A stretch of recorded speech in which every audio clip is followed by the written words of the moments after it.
Coming up on Valley News Live at 6, big weekend in Grand Forks. We're going to go live to see how traffic is flowing for tonight's concert.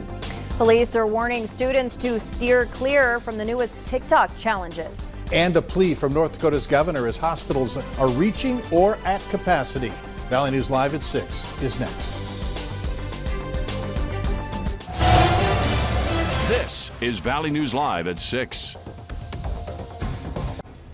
Good evening and happy Friday, everyone. Our weekend in the Valley is off to a cooler and wetter start, so if you have plans, dress accordingly. Before you pick out what coat to wear, let's bring in our chief meteorologist, Hutch Johnson, in for the latest on conditions. Hutch? Right, don't pass up that umbrella on your way out the door. In most areas, we're going to see rain, and in fact, we're keeping our eyes on that Grand Forks area as there's a heavy batch of rain heading your way very shortly.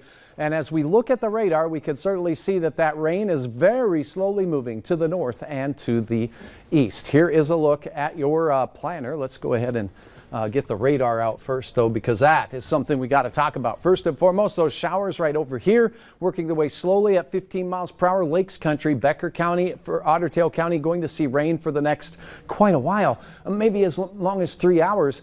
And it's not super heavy, but out to the Red River and points off to the west, we have some heavier showers, western Cass County, and moving right in on Grand Forks. These are moving into northwest Minnesota where things are milder tonight. So be prepared for showers. If they're not in your area now, they're on the way. The only place that should stay dry is going to be west near Devil's Lake and Jamestown. Grand Forks, look at this, a thick swath that could mean 2 to 3 hours of rain in Grand Forks, and it's moving there right now. So get ready for a soggy Friday night. I'll have hour-by-hour details on what we can expect as this clears out for the weekend ahead here in just a few moments. Some wet football fans and players. Indeed. All right, thanks. Grand Forks area is seeing an influx of visitors this weekend, kicking off tonight's Eric Church concert at the Alerus Center. For those attending or driving in that area tonight, there could be some traffic delays. Valley News Team's Aaron Walling is live at the Alerus Center now. Aaron, how's it flowing?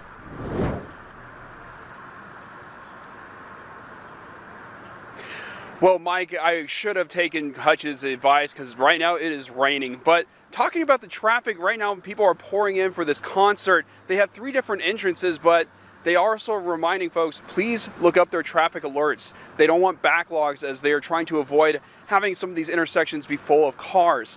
Right now, people are getting in, trying to get into the situation, but also I spoke with the general manager, Anna Rosberg, who says that for tomorrow's football game against the Bison, please try to get there earlier. They're expecting thousands and thousands of people for this game. And right now, currently, there's more and more people coming for tonight's concert here at the Alerus Center. Live in Grand Forks, Aaron Walling, Valley News Live. Another new TikTok trend has teachers and school officials on edge and has police warning students to avoid, or serious criminal charges could be in their future.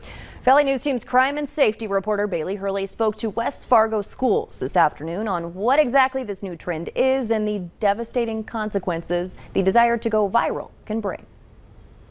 A new list of disturbing and upcoming TikTok trends has come to light with October's challenge of smack a staff member, prompting students to calmly walk up to a teacher, slap them, and then run off, all while making sure they capture it on camera. I don't understand it 100% myself. You don't know how an adult is going to react if that catches them off guard. The new challenge comes as school districts across the country, including here in the metro, are already dealing with the impacts of the Devious Licks Challenge, which enticed students to steal items or vandalize the school. We have a complete and utter lack of civility in our buildings now. Salisbury says thankfully the new challenge hasn't hit Cheyenne High yet, and West Fargo Police and the West Fargo School District are trying to keep it that way. We're asking that our teachers talk to their students in class, that parents and guardians talk to their students at home about, making appropriate choices and coming here for the right reasons. Salisbury says any student who participates in the challenge could be suspended if not expelled,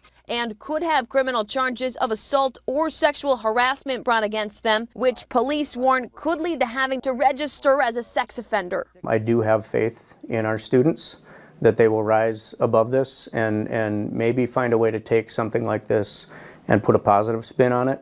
In West Fargo, Bailey Hurley, Valley News Live. Some of the other upcoming challenges include mess up school signs, these are real, ditch day, and flip off the front office. North Dakota's governor says hospital capacity is reaching critical levels. Doug Burgum met with chief medical officers and physicians from hospitals across several states. They warn that the rise in acute health care needs has hospitals seeing delays in care and increased referrals to other hospitals. 43 patients in North Dakota had to be transferred to other facilities today alone. Staff shortages and a lack of space is also adding to the problem. COVID testing is up dramatically this month as Minnesotans comply with new requirements for work, school, and travel. On June 29th, the state recorded almost 8,000 COVID tests. 3 months later, there is more than 33,000 tests. Nearly 7% of tests are coming back positive right now, which is above the state's caution threshold of 5%.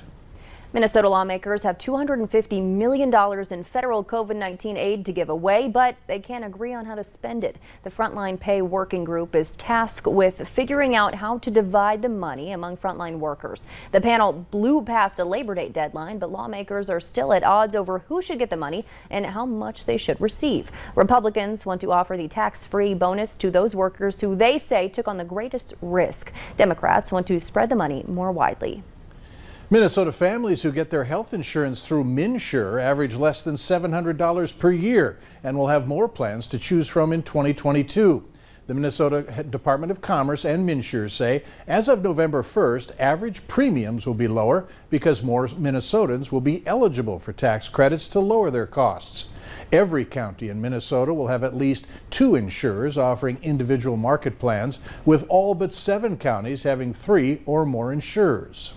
If you're strapped for cash this winter, the Low-Income Home Energy Assistance Program can help with your heating bills. The amount available to individual households will depend on the number of people per home, income, heat source, and other factors to make sure the money is going to those most in need. Funding is available to both homeowners and renters. You can start applying for assistance today. After 28 years, this woman continues to look for her brother. It was back in 1993 that Kevin Mahoney left a friend's house in Fargo. He hasn't been seen since. Since his disappearance, the case has been classified as cold, reopened 3 times, each with new detectives. Today, nearly 3 decades later, and little or no progress being reported, they still call the investigation active and open. Just please think, what if it was your brother, your uncle, your son? You would want some answers. Fargo police are asking anyone with information on Kevin Mahoney to come forward and call the Criminal Investigation Division.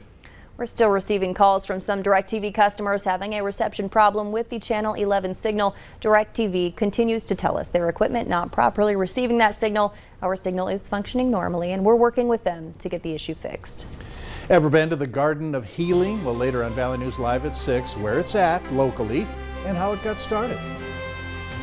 And get the umbrella out. We have soggy conditions. In fact, there's some heavy showers of rain moving into Grand Forks as we speak. We'll track those and have the latest on where this is all heading tonight and a look at your weekend ahead next.